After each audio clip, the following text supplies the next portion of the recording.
Archer was duty-bound to sew up this breach, and fast. The shock wave from the breach surged beneath him, tossing his board sideways. Archer stumbled to one knee and almost fell off. Somehow his grip on the board held. "Enough of this!" Archer growled. He leaped off the board, used his sheer will to batten down the waves, and landed next to the gushing breach. "Raz, I need you again!" Archer cried out into the air. "Coming, boss!" a shrill feminine voice answered from the air. There was a double puff of smoke, a scattering of swerving sparks, and Razlestia Celeste Moonsonnet appeared. A twin-tailed flying squirrel with an acorn hat and a fashionable gray pinstripe ensemble, Raz flew to Archer's shoulder. "Like my new outfit? It's perfect for the season."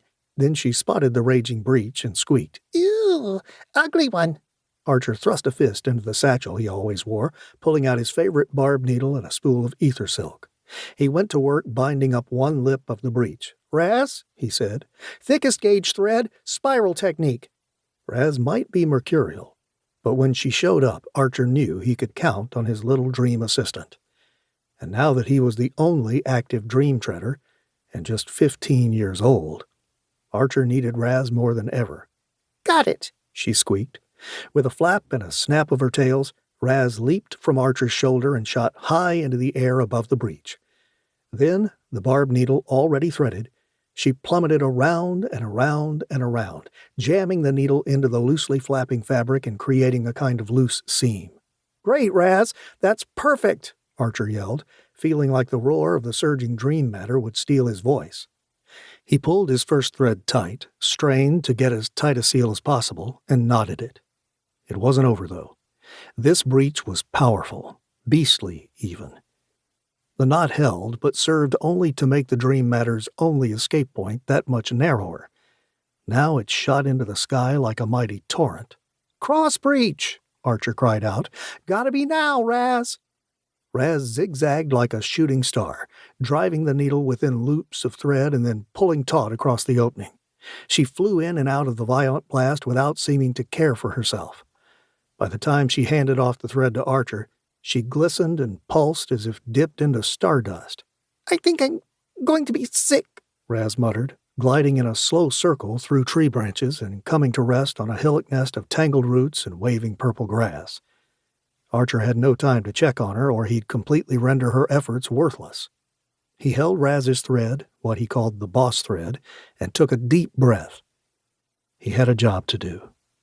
This task would cost a glob of Archer's mental will, the creative energy of the mind that enabled a dreamtreader to do just about anything in the dream.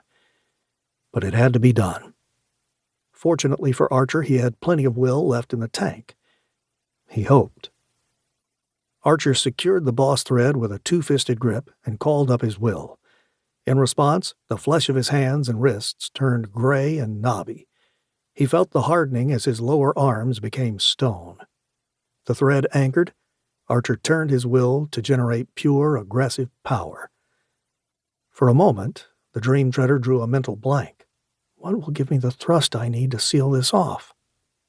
He thought about wings, but no, that wouldn't do it. He thought about dropping himself into a Lamborghini, but on the dream terrain, traction would be iffy. Besides, he couldn't afford a spin-out with a huge breach at stake.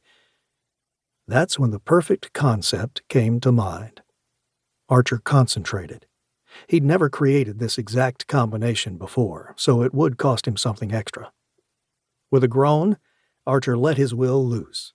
His surfboard melted and morphed into the caterpillar treads of a bulldozer. Archer fell backward into the machine's cockpit, the thick glass canopy immediately closing over top of him. With a rush, the rocket engines he'd imagined appeared on either side of the vehicle and burped white-blue flames. The machine lurched forward, pulling the boss thread taut. The breach spouted and spewed like a fire hose, but Archer hit the thrusters. They responded with a slow but relentless creep forward. Slowly, the stitches grew tight, cutting off the flow of dream matter to a trickle, and finally to nothing.